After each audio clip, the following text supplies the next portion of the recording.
Years and centuries pass, generations succeed one another, but great works of art remain, long succeeding their creators, and the message they bring is always fresh in every new age. Can you tell us who Taras Shevchenko was and why he's celebrated in this museum? Taras Shevchenko was a Ukrainian poet, author, and artist. He is considered to be the founder of today's literary Ukrainian language. His poetry spoke against oppression by the Tsarist regime, oppression of any power against anyone else, against the weaker. He was the champion of people's rights. There is a long history behind this museum. Tell us about that. All right, well, to understand this, I'm going to have to take you back to 1947. There is an organization called the Association of United Ukrainian Canadians. The Toronto branch decided to purchase a plot of land. They purchased 120 acres, not too far from Toronto. Now it's called Oakville. At some point, it was decided that what with the 60th anniversary of Ukrainians in Canada coming up in 1951, how about we put up a monument to Taras Shevchenko? So that arrived, and the decision was to build a museum beside the monument to Taras Shevchenko. So the museum was built, and its grand opening was 1952. And unfortunately, I heard that that museum actually caught on fire. Yes, it did in 1988. So now we're here. Tell us about how you were able to rebuild the museum in Toronto. We opened in 1995, so between 1988 and 1995, people were sending money. We had fundraising campaigns constantly. The main Shevchenko Museum, the Ukrainian National Taras Shevchenko Museum in Kyiv, donated copies, artist copies of a number of Shevchenko's paintings, etchings, etc. And individuals not only donated cash, but they donated artifacts. What a celebration of the Ukrainian culture. That's incredible that people were able to donate for this museum to come to life. Ludmila, I'm so excited to learn more about Shevchenko. Can you briefly tell us about his life? Taras Shevchenko was born on March 9, 1814, in the village of Morency, in the middle of Ukraine. He was born a serf, and serfdom was very little different from slavery at that time. Taras Shevchenko was orphaned very early. By the age of 11, he already lost both mother and father.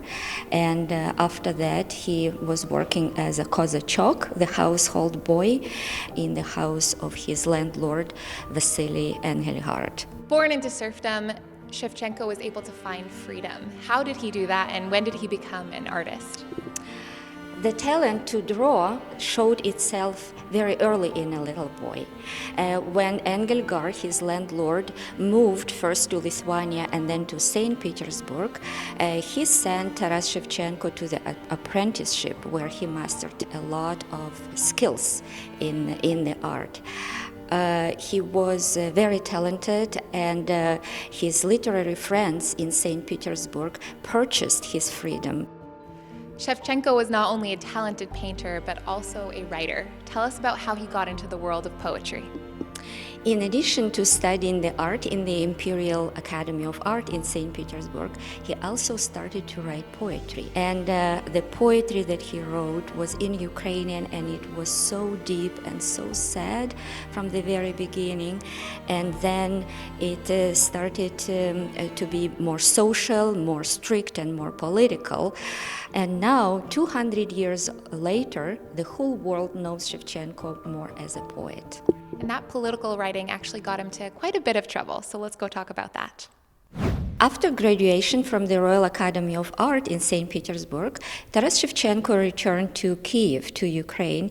His political views, his poetry, led him to join a very secret radical society called Cyril and Methodius Society, which aimed to abolish serfdom. All members were arrested and punished, but Taras Shevchenko was punished the most. Without a trial, He was sent to exile to be rank-and-file soldier for 10 years. After 10 years, he came back to St. Petersburg, and he was already in poor health. He didn't live more than 4 years. Unfortunately, he died very early. He died on March 10, 1861, just the next day after his 47th birthday.